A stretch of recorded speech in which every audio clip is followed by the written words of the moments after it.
दोस्तों आज मैं ज़ॉम्बीवर्स मूवी को एक्सप्लेन करने वाला हूं। अगर आपको इस मूवी का एक्सप्लेनेशन पसंद आया तो वीडियो को एक लाइक जरूर करना और कमेंट करके बताना कि वीडियो आपको कैसे लगी। Now let's get start this explanation. कहानी की शुरुआत में हम दो आदमियों को देखते हैं जो कि गाड़ी से कहीं पर जा रहे होते हैं। तभी अचानक से उनके सामने एक हिरन आ जाता है जिसे वो देख नहीं पाते और उस हिरन का एक्सीडेंट हो जाता है जिससे गाड़ी में रखा हुआ केमिकल का टैंक एक तालाब में गिर जाता है जो पानी के बहाव से बहता हुआ एक ऐसी जगह पर पहुंच जाता है जहां पर बीवर्स का घोंसला होता है। जिस दौरान केमिकल का टैंक फट जाता है और उससे केमिकल बाहर निकलने लगता है। इसके बाद सीन शिफ्ट होता है और हमें जेन नाम की लड़की को दिखाया जाता है जो अपने बॉयफ्रेंड के धोखा देने की वजह से दुखी होकर रो रही होती है। फिर हमें पता चलता है कि वो अपने फ्रेंड स्मेरी और जो के साथ लेक के किनारे केबिन पर जा रही होती है जो कि मेरी के आंटी का केबिन होता है। अब वो तीनों वहाँ पर एंजॉय करने के लिए जा रहे थे, इसलिए तीनों ने शर्त रखी थी कि वहाँ पर कोई भी अपने बॉयफ्रेंड को नहीं बुलाएगा। वहाँ जाने पर उन्हें मेरी की आंटी मिलती है जो उनसे कहती है कि अगर तुम्हें किसी भी चीज की जरूरत हो तो मुझसे कहना, मैं अपने हस्बैंड विल्सन के साथ पास ही की केबिन में रहती हूँ। इसके बाद तीनों लड़कियों को पता चलता है कि वहाँ पर इंटरनेट नहीं है जिस कारण से वो बाहरी दुनिया से कांटेक्ट नहीं कर पाते। हालांकि इस बात से मेरी की दोस्त जो उस पर काफी गुस्सा होती है, लेकिन मेरी उससे कहती है कि हमने इस बारे में पहले ही डिस्कस कर लिया था, इसीलिए अगर किसी को फोन करना है तो वो लैंडलाइन से फोन कर सकता है। इसके बाद वो तीनों लोग स्विमिंग के लिए जाते हैं और हमें पता चलता है कि वही जगह है जहाँ पर केमिकल का टैंक फट गया था। फिर वो तीनों वहाँ पर बीवर को देखने के लिए पहुंचते हैं, लेकिन वहाँ पर उन्हें कोई भी बीवर नहीं दिखता। तभी अचानक से वहाँ पर एक भालू आ जाता है जिसे देखकर तीनों लोग बहुत ज्यादा डर जाते हैं। लेकिन इससे पहले कि वो भालू उन्हें कोई नुकसान पहुंचाता, वहाँ पर एक स्मिथ नाम का शिकारी आ जाता है जो उस भालू को डराकर वहाँ से भगा देता है। फिर स्मिथ जो को नेक्ड देकर उसे समझाता है कि यहाँ पर फैमिली और बच्चे रहते हैं तो तुम्हें इस तरह यहाँ पर नहीं घूमना चाहिए। नेक्स्ट सीन में जब वो लोग बात कर रहे होते हैं तभी उन्हें बाहर किसी के होने का एहसास होता है। इसके बाद वो तीनों लोग बाहर चेक करने के लिए जाते हैं, लेकिन उन्हें वहाँ पर कोई भी दिखाई नहीं देता और तभी अचानक से कोई केबिन का दरवाजा बंद कर देता है जिस कारण से वो तीनों लोग बहुत ज्यादा घबरा जाती है। लेकिन फिर वो देखती है कि वो कोई और नहीं बल्कि मेरी का बॉयफ्रेंड टॉमी होता है। इसके बाद जो का बॉयफ्रेंड बक भी वहाँ पर आ जाता है और तभी जेन का बॉयफ्रेंड सेम भी वहाँ पर पहुंच जाता है, लेकिन नाराज होने की वजह से जेन उससे बात नहीं कर रही होती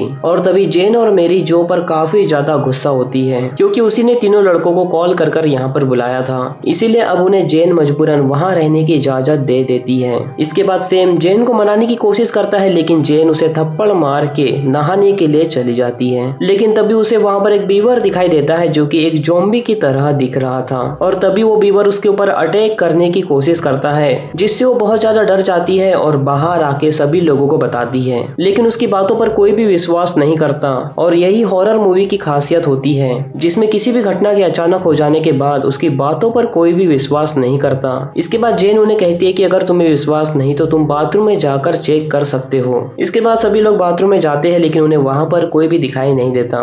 तभी बग जेन का मजाक उड़ाने लगता है, लेकिन तभी अचानक से बग के ऊपर वो बीवर अटैक कर देता है। ये देखकर टॉमी उस बीवर को बेसबॉल से मारकर एक झोले में भरकर बाहर फेंक देता है। अब क्योंकि उस बीवर की काफी ज्यादा तबीयत खराब थी जिसे देखने पर उनको लगता है कि उसे रेबीज की बीमारी होगी, जिस कारण से वो इस तरह अजीब सा दिख रहा है। इसके बाद हम देखते हैं कि वो ज़ॉम्बी बीवर अभी भी जिंदा है और हिल रहा है। अगले दिन सुबह सभी लोग बाहर आते हैं और देखते हैं कि वो ज़ॉम्बी बीवर वहाँ से भाग गया है। इस बात से जेन काफी ज्यादा हैरान होती है, लेकिन बाकी लोग उसे कन्विंस करते हैं कि कोई दूसरा जंगली जानवर उसे खा गया होगा, इसलिए हमें इस बात पर ध्यान ना देकर स्विमिंग पर चलना चाहिए। फिर सभी लोग स्विमिंग करने लगते हैं, लेकिन जेन बीवर के डर की वजह से पानी में नहीं जाती। इस दौरान सेम और मेरी की बातों से हमें पता चलता है कि उन दोनों के बीच में अफेयर चल रहा है। फिर सभी लोग जब जेन को पानी में उतरने के लिए फोर्स करते हैं तो जेन पानी में आने के लिए तैयार हो जाती है, लेकिन तभी उसे पानी में कुछ महसूस होता है जिससे वो सभी लोगों को आगाह करती है, लेकिन वो लोग उसका मजाक उड़ाने लगते हैं। तभी बग को अचानक से कोई चीज पानी में खींच लेती है,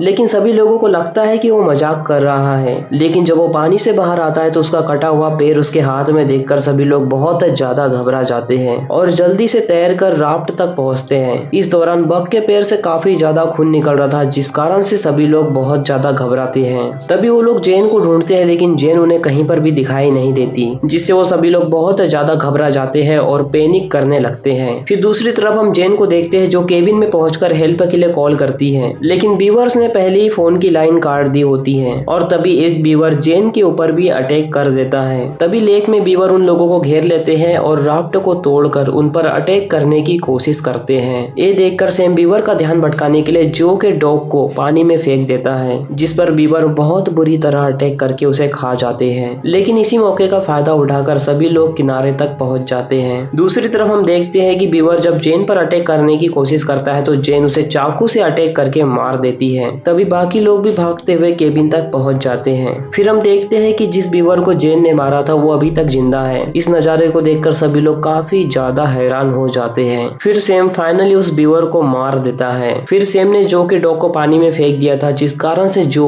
सैम के ऊपर काफी ज्यादा गुस्सा होती है। फिर मेरी जो को समझाने की कोशिश करती है, लेकिन जो और भी ज्यादा गुस्सा हो जाती है और उसे उल्टा कहती है कि मुझे पता है कि तुम सैम की साइड क्यों ले रही हो। लेकिन क्या इस बारे में जेन को पता है? फिर वो जेन को बता देती है कि सैम और मेरी का अफेयर चल रहा है और ये दोनों मिलकर तुम्हें धोखा दे रहे हैं। ये सुनकर जेन के साथ साथ टॉमी भी बहुत ज्यादा गुस्सा हो जाता है। तभी केबिन के बाहर मौजूद बीवर केबिन के अंदर आने की कोशिश करते हैं, क्योंकि उन्हें किचन में फंसा हुआ बीवर अपनी तरफ चिल्ला चिल्ला कर बुला रहा था। फिर सैम उस बीवर के सिर को काटकर बाहर फेंक देता है और बग की बहुत ज्यादा हालत खराब होने की वजह से टॉम उसे हॉस्पिटल ले जाने का डिसाइड करता है, जिससे जो भी उसके साथ जाने की कोशिश करती है। लेकिन मेरी उसे समझाती है कि चारों तरफ बीवर्स फैले हैं, इसलिए हमारा बाहर जाना सेफ नहीं है। लेकिन टॉमी बक और जो के साथ गाड़ी लेकर वहां से निकल जाता है। इधर बीवर केबिन की खिड़कियां तोड़ने लगते हैं, जिसके बाद सभी लोग खिड़कियां और दरवाजों को अच्छी तरह बंद कर देते हैं। फिर हम मेरी की आंटी और उसके हस्बैंड विल्सन को देखते हैं। मेरी की आंटी को किसी तरह की आवाज सुनाई देती है, इसलिए वो अपने हस्बैंड विल्सन से चेक करने के लिए कहती है, लेकिन वो चेक करने से साफ मना कर देता है और कहता है कि केबिन में रह रहे बच्चे पार्टी कर रहे होंगे, इसीलिए तुम्हें आवाज सुनाई दे रही है। फिर आंटी के जाने के बाद जब विल्सन अपने डॉग को सहला रहा होता है, तभी हम देखते हैं कि उस डॉग की जगह बीवर्स बैठा है। फिर हम टॉमी को देखते हैं कि जो कि आगे बढ़ता है और उसे रास्ता बंद दिखाई देता है, जिस कारण से उनकी गाड़ी वहीं पर फंस जाती है। तभी उन्हें आगे एक और गाड़ी दिखाई देती है, जिसे चेक करने पर उन्हें उसमें कुल्हाड़ी और कुछ गन दिखाई देती है। इसीलिए वो कुल्हाड़ी जो को देखकर गाड़ी में बैठने के लिए बोलता है और खुद गन लेने के लिए गाड़ी की तरफ जाता है, लेकिन ज़ॉम्बी बीवर उसके ऊपर पेड़ गिरा देते हैं, जिस कारण से वो वहीं पर मारा जाता है। फिर जो के चेक करने पर बीवर उस पर भी अटैक करने की कोशिश करते हैं, लेकिन तभी स्मिथ पहुंचकर उसे बचा लेता है और अपनी गाड़ी में लेकर उसे निकल जाता है। इसके बाद हम केबिन में मौजूद लोगों को देखते हैं, जो कि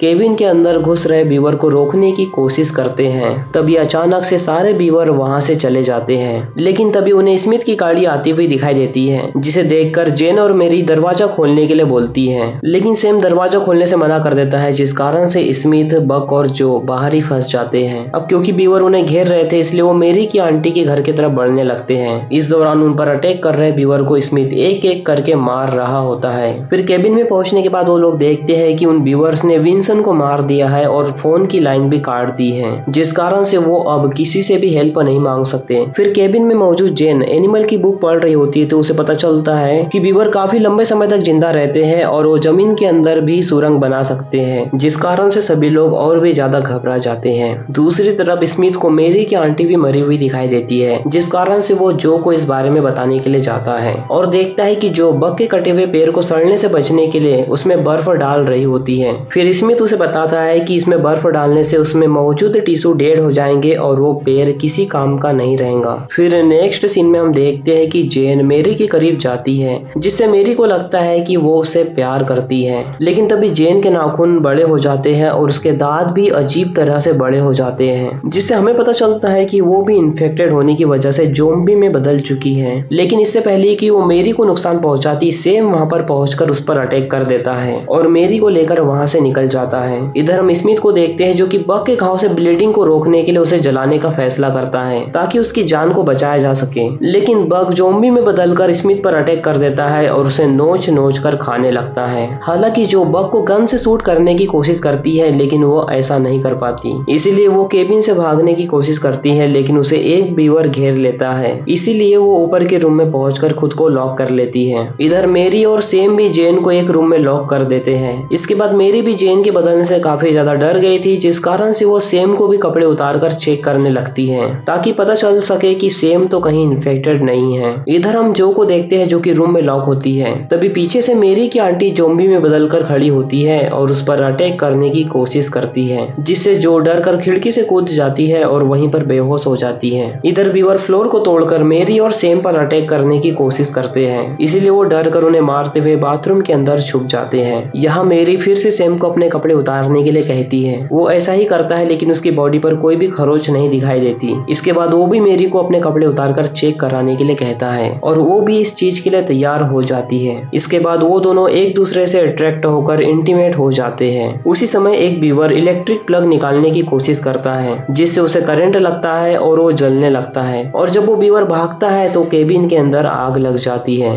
तभी जेन भी फ्लोर को तोड़कर बाथरूम में पहुंच जाती है और सैम के बॉडी पार्ट को नोच नोच कर बहुत ही बुरी तरह से खाने लगती है। ये देखकर मेरी काफी ज्यादा डर जाती है और वहां से भागने की कोशिश करती है, लेकिन आग लगने की वजह से वो बहुत ज्यादा घबरा जाती है और पूरी तरह से फंस चुकी होती है। तभी जो वहां पर गाड़ी लेकर पहुंच जाती है और उसे बचाकर वहां से निकल जाती है। लेकिन तभी रास्ते में उनके सामने स्मिथ आ जाता है, जो कि ज़ॉम्बी में बदल चुका था। इसके बाद स्मिथ उन पर गन से अटैक करने लगता है, जिससे उनकी गाड़ी का एक्सीडेंट हो जाता है। इसके बाद मेरी की गाड़ी स्टार्ट नहीं होती, जिस कारण से सारे ज़ॉम्बी उन्हें घेरने लगते हैं। लेकिन तभी अचानक से उनकी गाड़ी स्टार्ट हो जाती है और फाइनली दोनों यहाँ से निकल जाते हैं। लेकिन तभी मेरी और जो देखती है कि गाड़ी के ऊपर जेन मौजूद है, जिससे जो उसे बहुत ही बेरहमी से कुचलकर मार देती है और आगे निकल जाती है। हालांकि कुछ ज़ॉम्बी बीवर उन्हें पेड़ काट के रोकने की कोशिश करते हैं, लेकिन वो इसमें नाकामयाब रहते हैं। फिर कुछ दूर आगे जाने के बाद जो और मेरी को आगे जाने का रास्ता नहीं मिलता, इसीलिए वो कुल्हाड़ी लेकर पैदल ही आगे बढ़ने लगती है। हालांकि मेरी को डर था कि जो को ज़ॉम्बी ने काट लिया है, इसलिए वो ज़ॉम्बी में कन्वर्ट ना हो जाए, इसीलिए मेरी उसके ऊपर गन तान देती है।